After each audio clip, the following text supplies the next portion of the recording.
Does consuming ultra-processed food ruin the relationship you have with yourself? Hi, I'm Jenny. I'm a women's wellness coach, and I help women align with their menstrual cycle, heal their body naturally, and reclaim their power. Today, I want to look at the relationship that we have with food and the reflection that has on the relationship we have with ourselves, and then discuss the role that ultra-processed food has within this equation. So the first thing I want to start with is accepting that your journey is unique to yourself, because there is no one regime to fit all. The way I've navigated my relationship with food and with self will look completely different to how you may navigate that relationship with food and with yourself. I think it is above all the science and the facts that are out there, and even everything I'm about to say in my video.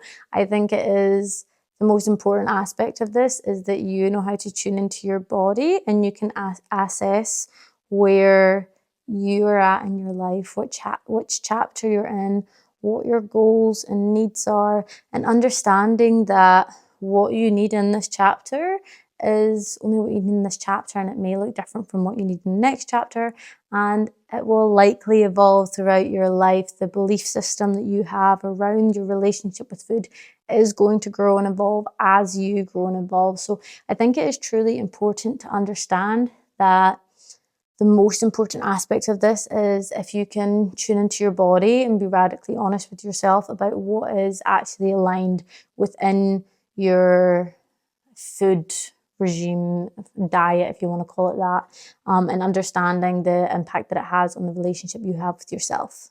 So let's unravel a wee bit more about which chapter you're actually in. So honestly, I would encourage you to take a few deep breaths, drop into your body, and you can even journal here, but asking yourself, what is it that I need? What is it that I want? Do I feel like I'm in survival mode? Am I seeking deeper nourishment for my body? Am I looking to set my soul free more? Really allowing yourself to assess where you're at in your life. So you may be coming from a very restrictive past, and in that case, it might be more beneficial for you to let yourself have some more freedom in terms of having, say, a little bit of ultra-processed food here and there. Having that freedom to experience these foods may be beneficial for you, because there could be feelings of shame or guilt surfacing, and by just completely avoiding them, you could just be completely avoiding those emotions and putting yourself further into restriction. However, that also being said, you could be coming from a place of restriction and your body is so undernourished that what your body may need most is deep nourishment right now. It may need the most nutrient-dense foods to help recover. So it really depends on whether your body is needing the physical nourishment or whether your soul is needing a bit more freedom. And that sort of equation, you may not be coming from a place of restriction, but you may be coming from a place of binging or addiction to ultra-processed foods. So in that case, it's probably more beneficial to actually start steering towards the nutrient-dense foods and looking at making healthier options of the foods that you once loved. So it's really important for you to assess where you are. So asking yourself, what are my needs? What are my goals? Am I in survival mode? Am I needing deep nourishment? Do I need more freedom in my life? Ask yourself these questions, take a moment to drop in, even journaling your answers, and allow yourself to unravel exactly where you are in this journey. Now, I think it's really important to address that food is fuel. Food is what is fueling our body. So there is all the science side of which foods are most nutrient dense and which foods are going to support our physical health the best. But food has a direct impact on our mental, emotional, and spiritual well-being as well. When one aspect of our health is declining or neglected, all the other aspects of our health are simultaneously impacted as well. We cannot have peak spiritual health if our physical health is weighing it down on the other side. So it's really important to use food as fuel, not just for your physical health, but for the mental, emotional, and spiritual health too. So say you are having ultra processed food in your diet because you're enjoying it and you can really enjoy the experience and it feels good and nourishing for the soul. It's then important to assess how much of it are you having, how often are you consuming it, because if this is starting to become a daily occurrence or even multiple times a day without you even realizing, it is going to have a negative impact on your emotional and spiritual well-being. So you can continually say to yourself that I am happy, I am content in my body, I am happy with my relationship with myself. You can continually tell yourself this over and over and over again. But if your physical health is struggling, you're going to have to put more effort into constantly reassuring yourself that you feel content, because the physical health is, even if you're not consciously aware of it, it's going to be dragging you down a little. So again, I think it's really important to find that balance point of how can you deeply nourish your body so that your physical, mental, emotional, and spiritual health is at its peak. But yes, okay, you can still have the freedom to enjoy these experiences that we now have to offer within today's world. I would also like to address that when somebody chooses to eat healthy, when somebody chooses the path of a nutrient-dense diet, there's often this label that gets put on it saying, oh, that's too restrictive. So for some people, completely cutting out ultra-processed foods is what feels truly aligned for them. And there seems to be this backlash with other people saying that it is just another way of being restrictive. But what they don't tend to understand is that actually they are receiving so much freedom by taking care of their physical, emotional, mental, and spiritual health through the food that they are choosing to eat. So they may feel super sensitive to ultra processed foods. They might have processed sugar and instantly feel that crash. And they don't want to feel like that, because that crash impacts their life in a negative way. So they're choosing freedom in another sense. They're choosing to not put themselves into this negative energetic state. So I think it's really important to accept that some people will choose to cut out ultra processed foods completely, and it's not another form of restriction. Actually, for them, it's providing a lot of freedom. But then on the other side, we have some people that feel that including ultra-processed foods in their diet can actually work. Now with this, I would always say moderation is really key with it. If you're eating ultra-processed foods every single day, especially multiple times a day, if that makes up your full diet, like that is just an unhealthy diet at the end of the day. However, people who choose to still consume ultra-processed foods doesn't mean that they're unhealthy, or it doesn't mean they're always dragging themselves into these negative energetic states. They may be eating a nutrient-dense diet 95% of the time, but they choose to say they're meeting up with family or friends or loved ones that they haven't seen for a while, and they're going out for dinner, and the friend chooses a restaurant and it's more processed options on the menu. That person may choose to go into this experience just enjoying the experience for what it is. They're enjoying the time they're having with the loved ones.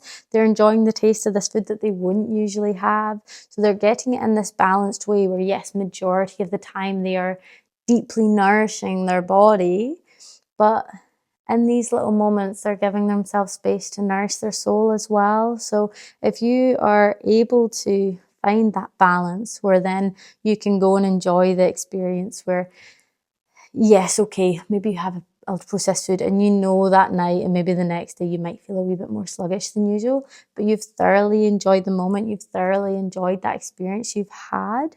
I also don't think that's a negative way to live your life either. Now, to draw that into restrictive ways of eating, or particularly recovering from restrictive eating or eating disorders, again, it is dependent on where you are, what chapter you're in, what your needs and goals are, because for one person recovering, going fully on the nutrient-dense, healthy food diet might be exactly what they need, because like I said earlier, their body might be so depleted of nutrients that mentally, emotionally, spiritually, they just don't have that spark because their body's so physically depleted. They may need to just go on a fully healthy diet to get their body back up to peak health. Although on the other side, they may feel it is more beneficial for them to, yes, okay, still eat a majoritively healthy diet, but they might still find that it's beneficial to have some more processed options, because that's likely going to be where more of the shame and guilt is carried. With a lot of people with restrictive eating, there's guilt and shame around all food, but for majority of people, there's going to be more guilt and shame around the more unhealthy options. Now, is that a bad thing? Because maybe it's our body just saying that it doesn't need that food. But I think it is a good opportunity to lean into those emotions, especially if you aren't having it often. If the second you have like even a 30 little gram piece of chocolate, you're suddenly feeling this overwhelming feeling of shame or guilt, then I think that's a really good opportunity for you to address, why am I feeling this? Where is my relationship with this food? Where's my relationship with myself? And why am I being so harsh on myself for this one little thing? So within the recovery process, it's going to be so unique to what you need. However, I would say within the recovery process, I often see some people saying, just eat whatever. And if you're not eating anything, yes, okay, getting some sort of food in your body is going to be better than not eating. But I don't think it's healthy to say, just eat whatever and encourage moving to a highly processed diet, because again, your mental and emotional health is going to suffer. You're naturally going to feel more sluggish, your energy is going to go down, your focus is going to go down, your joy for life is going to go down, you're physically going to feel weaker. All of this is then going to add to that negative feeling you have towards your relationship with food and your relationship with yourself. So I honestly believe within the recovery process, healthy foods is an absolute must, because you need to nourish your body. Your body needs to be taught what real food is, and it needs to remember what it feels like to be deeply nourished and to feel healthy and to be at an optimal peak physical, emotional, mental, and spiritual health. But whether you choose to still have some ultra-processed foods in or not, I think it's completely down to you, where you're at, what your needs and what your goals are. But I think to then just encourage going to a fully processed, ultra-processed diet because you come from a place of restriction, I don't think that's beneficial for your actual overall health. It may offer opportunities to sit with those feelings, those negative emotions of guilt or shame, or maybe even anger or sadness. It could offer very good opportunities to lean into that. But in terms of recovering your actual health, I think it is so crucial for you to make sure that your diet still consists of a lot of healthy whole foods. My honest opinion with the ultra processed foods is that I think if it is doable for you, stay clear from it as much as possible. You're not going to stay clear from processed foods completely, because you go into a supermarket, it's even like meat or a vegetable, it's gone through some sort of processing to go into the package that it's in. So you're not going to stay clear from completely processed foods. If you have the money or the ability to go to farms and buy local produce, then like that is definitely top tier for your physical health. However, for most people, you're shopping in supermarkets, it's going to be impossible really to avoid any sort of processing. But I think when it comes to the ultra processed foods, it is destroying our health, really. And I think the relationship many people have, where they're not actually even aware of how the ultra processed foods are controlling their life, is having a very negative impact on the entire population's health. So I think there really needs to be a push against getting away from ultra-processed foods, teaching people what ultra-processed foods actually are, and then the negative impact it has on their body, and how when they switch to a healthier, whole food-based diet, they will naturally start to feel better. When we are eating a junk food diet, our body changes and adapts. Our gut microbiome completely changes. So the little bacteria in there start craving that junk food more. Whereas it's quite difficult as well, when you're going through that transition phase from junk food to whole food, you're going to have a lot of cravings because your body's needing to adapt. Your body's having to go through this transition. But when you get to that point where your body has fully adapted, that gut microbiome has changed, your body then starts craving the healthy foods because it goes, well, these foods are making me feel healthy and strong and energized. So this is the kind of food that I want. So my honest take on ultra-processed foods is that they are pretty awful for us. But I am very much a fan of getting the balance right. And when I say balance, I don't mean 50-50. I don't mean because I had a healthy meal, now I get to eat a junk meal. I mean, I would say about 90 to 95% of my life, I'm prioritizing healthy whole foods. And then the other 5 to 10%, if I am going out for dinner with a friend or catching up with a loved one and they suggest going to get, I don't know, a burrito or pizza or a burger, I'm not going to turn down that experience with them, because for me, I would rather go enjoy the experience and enjoy the food, because I'm not saying it doesn't taste good. It definitely does taste good. But enjoy that experience knowing that I then get to go back to my usual routine and I then get to nourish my body. And it's almost like shifting the perspective of like healthy eating isn't a punishment. It's honorable experience. Like I get to nourish my body.